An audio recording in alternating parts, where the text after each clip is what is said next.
नमस्कार विद्यार्थी मित्रांनो आणि पालक मित्रांनो, आरटी 2026 निकाल लागलाय, पण अजूनपर्यंत म्हणजे आजच्या डेट पर्यंत जर बघितलं तर प्रवेश प्रक्रिया खूप स्लो चालू आहे. ह्या प्रवेश प्रक्रियेला का उशीर होतो थोडक्यात या व्हिडिओच्या माध्यमातून आपण समजून घेऊया. 5 महत्त्वाचे मुद्दे बघा ह्या व्हिडिओमध्ये आपण बघणार आहोत. संत प्रवेश प्रक्रिया होते, निवड होऊ नये, पालकांचा प्रवेशाकडे पाठ आहे. पुढे मुदतवाढ जाहीर झालेली आहे, म्हणजे पहिली मुदतवाढ जाहीर होऊन सुद्धा पालकांनी अजूनही ऍडमिशन घेतलेली नाही. अंतिम मुदत जी आहे ती 30 एप्रिल डेडलाईन दिलेली आहे. प्रतीक्षा यादीमध्ये मात्र बघा 86,000 विद्यार्थ्यांना मोठी आशा लागू नये, रिक्त जागांवर त्यांना संधी मिळणार. यस, मिळू शकते संधी. आणि पुन्हा संधीचा विचार केला तर शासनाच्या नवीन परिपत्रकानुसार वयाच्या अटीत जे विद्यार्थी बसतात त्यांना पुढच्या वर्षी, जर ह्या वर्षी निवड नाही झाली तर पुढच्या वर्षी संधी त्यांना नक्कीच मिळणार आहे. आणि पालकांना आवाहन करण्यात येत आहे की त्वरित कागदपत्र तपासून शाळेत जाऊन प्रवेश निश्चित करा. सो हे मुद्दे अजून डिटेल मी तुम्हाला सांगतो, पण तत्पूर्वी सांगू इच्छितो की इग्नाइट पाठशाला ऍपवरती शालेय जीवनातल्या जेवढ्या स्पर्धा परीक्षा आहे त्या सगळ्या स्पर्धा परीक्षांचं मार्गदर्शन आम्ही घेत असतो. तुम्हाला इच्छुक असेल तुम्ही जॉईन करू शकता. प्लस नवोदयची बॅच जी विद्यार्थ्यांना 5वीच्या विद्यार्थ्यांना आपण चालू केलेली आहे, ज्यामध्ये पूर्ण सिलेबस कव्हर केला जातो. टू द पॉइंट पीडीएफ स्वरूपातल्या नोट्स आहे, टेस्ट सिरीज भरपूर जास्त आहे, डाऊट क्लिअरिंग सेशन आहे, 1-to-1 काउन्सिलिंग पण असतं.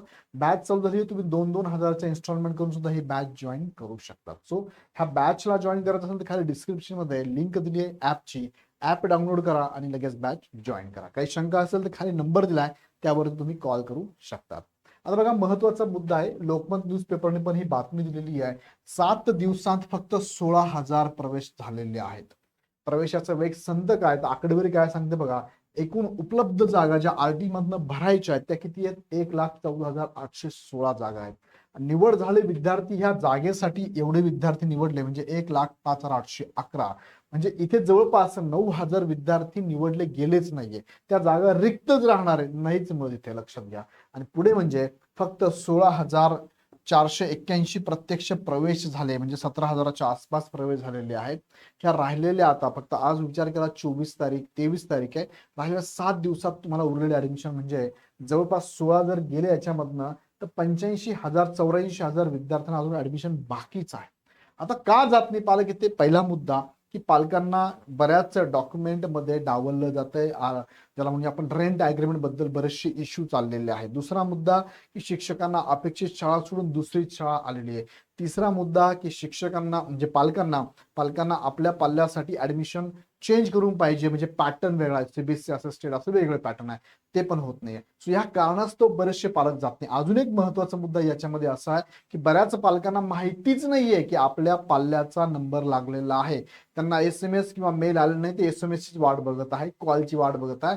पण पालकांनो, तुम्ही जाऊन डायरेक्ट वेबसाईटला जा, भेट द्या, तुमची निवड झाली की एकदा चेक करा. नाहीतर तुम्ही गाफील राहाल. तुमची निवड होऊन सुद्धा तुम्ही न गेल्यामुळे तुम्हाला पुढे तुमची निवड रद्द होऊ शकते आणि तुमच्या जागेवर प्रतीक्षा यादीतील उमेदवारांचा विद्यार्थ्यांचा नंबर लागू शकतो, लक्षात घ्या.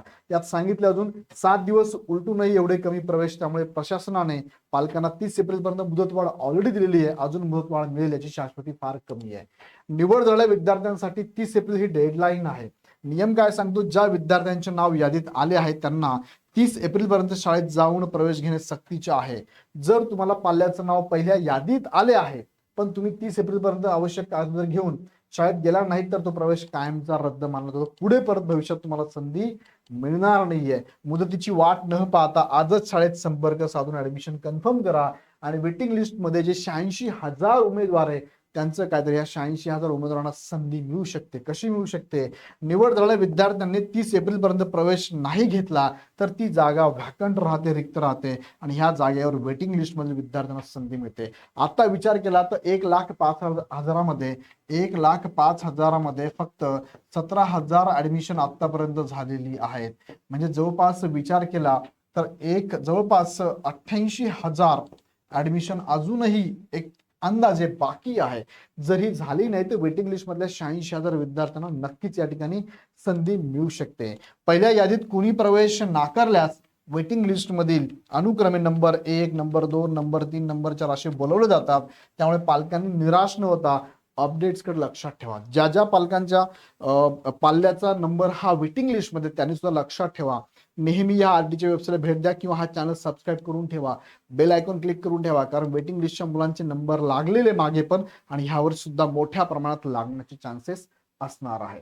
शासनाचं नवीन अपडेट्स काय सांगते, पुन्हा संधी मिळेल का? ज्यांची निवड झालीच नाहीये त्यांना पुन्हा संधी मिळेल का? तर उत्तर येस असं आहे, पण त्याचा अर्थ लक्षात घ्या. शासनाच्या नियमानुसार, जी आर नुसार पुढील शैक्षणिक वर्षासाठी वयाची नवीन निश्चिती करण्यात आलेली, जसं की वयाची अट बघा, 31 डिसेंबर 2027 पर्यंत ज्या विद्यार्थ्यांचे वय 6 वर्ष ते 7.5 वर्ष असेल त्यांना या पुढील वर्षी सुद्धा परत संधी मिळू शकते, जर ह्या वर्षी निवड नाही झाली तर. पण निवड झाली होती पण तुम्ही ऍडमिशन घेतलं नाही तर तुम्हाला परत संधी मिळत नाही, हे पण नीट लक्षात घ्या.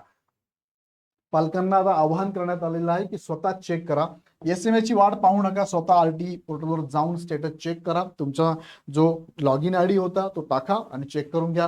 कागदपत्रे, उत्पन्नाचा दाखला, रहिवासी पुरावा इत्यादी फाईल तयार ठेवा. मुलांचं बर्थडे सर्टिफिकेट पण लागतं. शाळेशी संपर्क करा, नाव आले असल्यास 30 तारखेच्या आधी शाळेत जा, प्रतीक्षा यादीत असला तर पुढील सूचनेची वाट नक्की पहा. सो इतकी अपडेट तुम्हाला आरटी बद्दल होती. फार कमी ऍडमिशन आतापर्यंत झाली आहे. याबद्दल तुम्हाला अजून काही डाऊट असेल तर कमेंट बॉक्समध्ये नक्की टाका. आमच्या टीमला कॉल करून पण विचारू शकता. अदरवाईज तुम्ही इग्नाइट पाठशाला ऍप डाउनलोड करून स्कूल लेवलचे सगळे कोर्सेस आमच्याकडे जॉईन करू शकता. अजून काही प्रश्न असेल तर मला कमेंटमध्ये टाका. व्हिडिओ आवडला तर लाईक करा, सगळ्या मित्रांना ग्रुपमध्ये शेअर करा. पुढची अपडेट बघण्यासाठी चॅनल सबस्क्राईब करून बेल आयकॉन क्लिक करा. पुन्हा व्हिडिओ आपण नेक्स्ट व्हिडिओमध्ये. धन्यवाद.